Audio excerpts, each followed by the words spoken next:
l'air le fun, hein? Mais sachez que pour arriver à ça, il y en a une méchante gang qui s'est sacrifiée. Être un pionnier du wingsuit, c'est pas comme être un pionnier de l'aquaforme. Guidé tout au long de ces 16 semaines. Bienvenue aux informations so-so-utiles!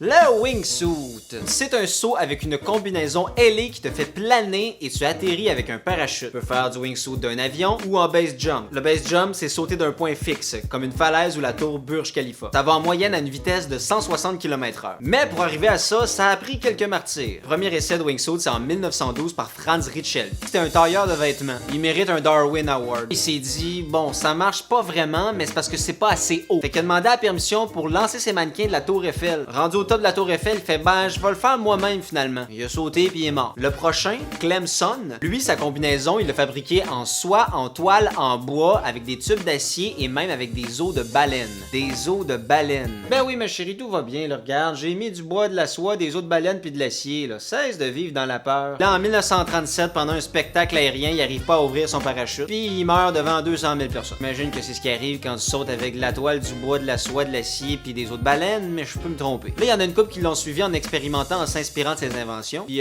sont toutes morts en sautant. Après ça, t'as eu Léo Valentin. C'est lui qui est considéré comme le premier homme-oiseau. C'est le premier qui a réussi à planer de façon significative. Il est mort à 37 ans devant 100 000 personnes. Mais c'est en 1997 que l'inventeur Patrick Gaillardon crée le wingsuit moderne. Et là, la combinaison était faite en tissu avec des tubes qui se remplissent d'air. À son premier test, il est sauté d'un avion puis il est revenu dedans. L'année d'après, il a fait un saut de wingsuit à Hawaï puis on n'a jamais retrouvé son corps. Il est mort. Là, je te dis, c'est fou, ils sont tous morts. C'est comme s'il y avait un lien entre expérimenter de sauter dans les airs et une fin tragique, mais j'arrive pas à mettre le doigt dessus. Ça fait en moyenne 20 morts chaque année. Pour avoir le droit d'acheter un wingsuit, il te demande deux choses. Avoir 200 sauts en parachute à ton actif et ne pas le dire à ta mère. Le base jumping, c'est vraiment le plus dangereux parce que ça te prend plus de temps à acquérir de la vitesse. Et il y a beaucoup de pilotes qui font des sauts de proximité. C'est voler le plus proche possible du sol pour avoir une sensation de vitesse, d'adrénaline puis de sentir en vie. Mais ça aussi, c'est très dangereux. On publie une étude et le résultat, c'est que tu peux plus facilement te fracasser le crâne. Faites pas ça. Les plus grandes vedettes du wingsuit, ça serait les Soul Flyers. Ces deux gars, ils ont fait des affaires de fou là, comme sauter en base jump puis rentrer dans un avion.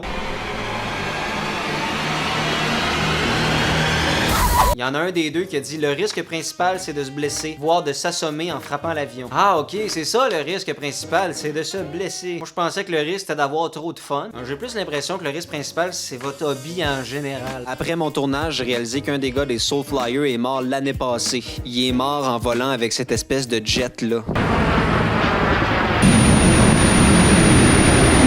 Le record de saut en wingsuit le plus haut, c'est 7700 mètres. Le wingsuit qui est allé le plus vite, c'est 400 km à l'heure. Le saut qui a duré le plus longtemps, c'est 9 minutes et 6 secondes. Et le plus loin en base jump, c'est 7,5 km par Dean Potter. Dean Potter, il est mort pendant un saut de wingsuit en faisant du vol de proximité. C'est weird parce qu'en écrivant la vidéo, j'ai remarqué qu'il y en avait beaucoup qui étaient morts, puis je trouvais que c'était un angle comique intéressant. Donc j'espérais trouver des gens morts en wingsuit. Quand j'en trouvais, j'étais content. Je sais pas si ça fait de moi une mauvaise personne, c'est pour vous que je faisais ça. Votre aquaforme améliore votre santé articulaire, musculaire. C'était Dominique Allard, votre vulgarisateur préféré après Charles Tisser. Revenez-moi la semaine prochaine. Si vous avez ri au moins une fois puis appris au moins une affaire, n'hésitez pas à liker la vidéo et à vous abonner parce que je vais en faire plein d'autres. Et merci, à la semaine prochaine. Bye!